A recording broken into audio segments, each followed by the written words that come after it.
Դուք Հայաստան դաշինքով առաջադրված ավականու անդամության թեկնածու եք Գյումրու։ Պարոն Ալխասյան, այս ստեղծված իրավիճակում, երբ Մայր Հայաստանը որոշեց իր վստահության քվեները մեկ այլ ուժի, այսպես ասած, տալ, դուք ինչպես եք գնահատում այս քայլը ձեր կողմից, ձեր արած։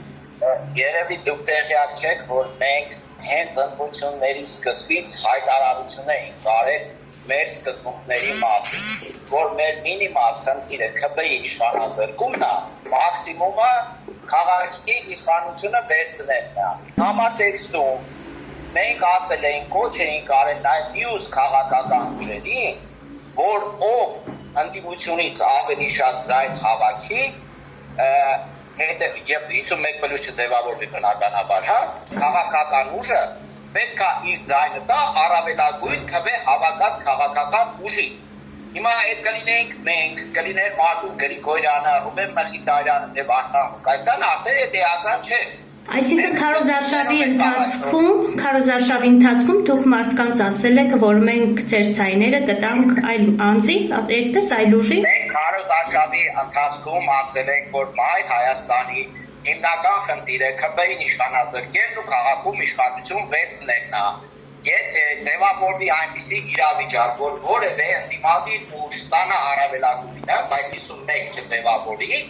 այդ դեպքում մենք եւ մյուս ուժերին են կոչ արել, որ իրենց քվեն տան այդ առավելագույն ստացածին, որպեսզի քաղաքում տեղի ունենա ՔՊ-ի իշխանազրկում։ Մենք դա հայտարարել ենք հենց սկզբից ու մի 70 անգամ, այսինքն մենք առաջնորդվում ենք բացառապես մեր սկզբունքներով ու մենք բավականին անկեղծ ենք եղել մեր ընտրողների առաջ։ Կարող եք իմ հայտարարությունները նայել հենց սկզբից։ Պարոն Ալխասյան, այսինքն դուք միանում եք նաև այն ուժերին, որոնք 2000-ականներին, երբ դուք կարծեմ լրագրող եք Կալայում, պայքարում էին հեռուստաընկերության փակման համար։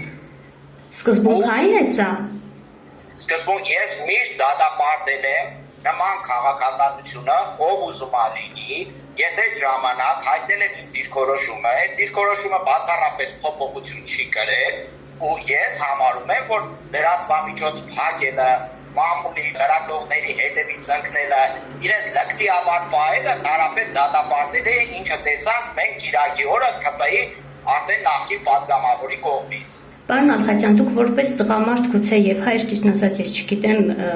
գուցե կունենաք երեխաներ, ձեր համար արդյոք ընդունել էր Վարդան Ղուկասյանի երեկվա հայտարարությունները արդեն աղջիկների կանանց մասին կարճ շրջազգեստներով կայքակղելու մասին։ Ես նման հայտարարություններ, այսինքն ինչ է ասել, ես չգիտեմ։ Չեմ կարծում լսած չլինեք, եթե չեք լսել, խորհուրդ եմ տալիս դա լսել, որովհետև քաղաքական խոսույցից ենք, մենք քաղաքական Դե նա քաղաքական հարցազրույցի ժամանակ է դա ասել, ոչ եմ ասում եկեք տանը մեզ է ասել։ Չգիտեմ Վարդան Ղուկասյանը ինչ է ասել։ Այսինքն եթե աղջիկը կինը կարճ կիսաշրջազգեստով է եւ այլն, նա դառնում է մեղքի գործման աղբյուր, այսպես ասած տղամարդու համար, նաեւ եկեղեցու զանգերը երբ ուզի վարդապետը կարող է անջատել կամ չզանգել, սա ձեր համար ինչ կատեգորիա է։ Վարդան Ղուկասյանի տեսակետն այն, այս ինչ ասեմ։ Դե դուք միանում եք, քվեարկում եք ամեն դեպքում։ Մենք չենք միանում, մենք քվեարկում ենք ՔՊ-ի իշխանազրկման օգտին։ Եթե դա լիներ